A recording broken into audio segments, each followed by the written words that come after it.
Antibiotics are already stopping working. Not as a thought experiment. Right now, 1.27 million people die every year from infections that antibiotics can no longer kill. That number is rising. And most of the medicine you take for granted doesn't just use antibiotics to treat infections, it uses them to make everything else possible. This is what happens when the last one fails. I'm Tim, and if you're just wondering, subscribe, you may find the answers here. Before 1928, a scratch could kill you. Not metaphorically, a small cut on the wrong part of your hand, a tooth abscess, a chest infection, these were genuine death sentences. People died from strep throat. They died from urinary tract infections.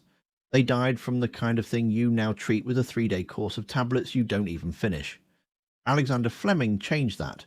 Penicillin, discovered by accident, developed over the following decade, was the first antibiotic. It killed bacteria by disrupting the cell wall they need to survive. The bacteria died, the patient lived. The problem is bacteria evolve. Every time you expose a bacterial population to an antibiotic, the few cells that are slightly more resistant survive. They reproduce.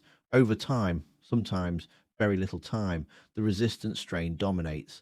The antibiotic stops working, and the bacteria move on.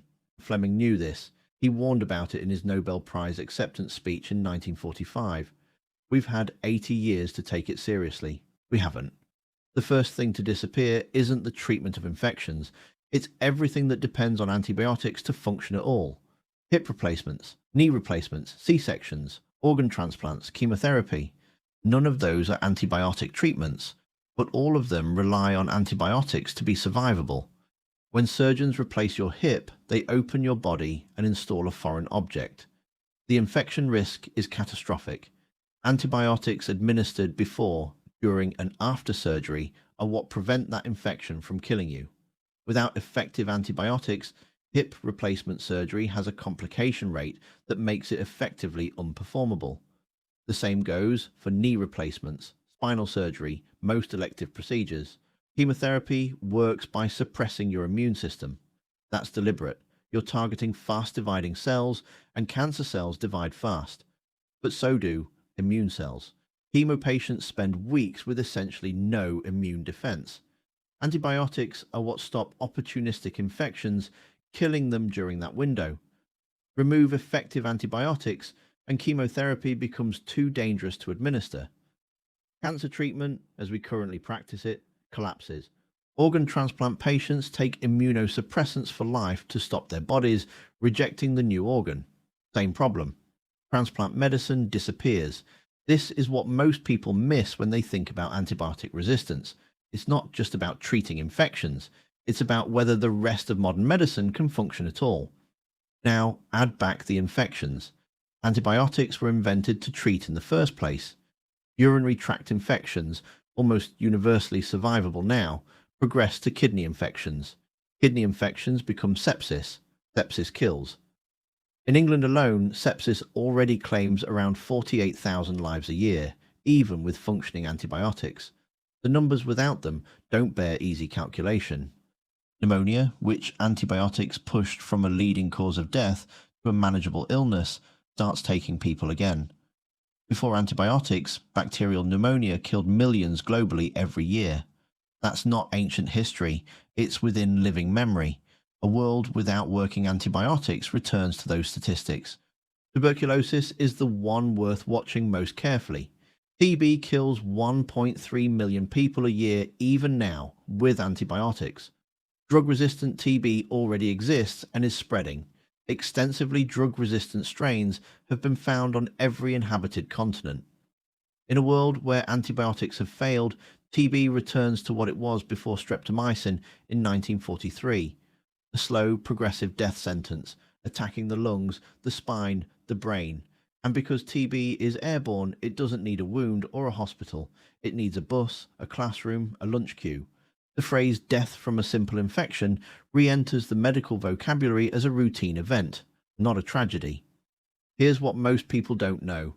Roughly 70% of all antibiotics produced globally aren't used in humans. They're used in agriculture. Livestock farming has depended heavily on antibiotics to treat sick animals, yes, but also to prevent the spread of disease through cramped industrial conditions. Those antibiotics don't stay inside the animals. They enter the food chain, they enter the water table, they enter the soil, and they accelerate resistance. Every antibiotic used in farming is another selection pressure on bacterial populations, another opportunity for resistant strains to develop, survive, and spread. Some of the most dangerous resistant bacteria now circulating in hospitals, certain strains of E. coli and Salmonella, have clear genetic links back to agricultural antibiotic use.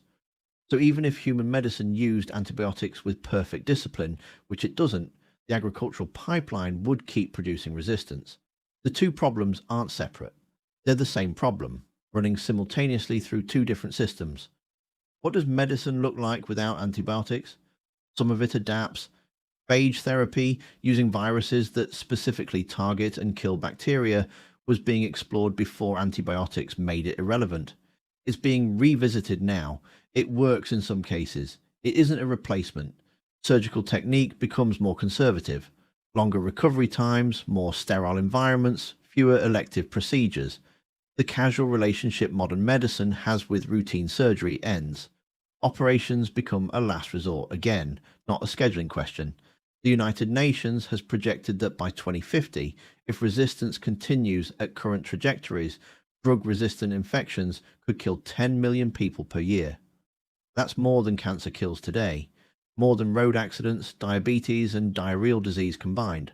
In the worst-case scenario, not science fiction, just the current trajectory continued, you end up with a world where the surgery that fixed your grandmother's hip isn't offered because the infection risk is too high, where a chest infection in January requires hospitalization and uncertainty rather than a prescription and a week off work, where the word routine disappears from the medical vocabulary entirely.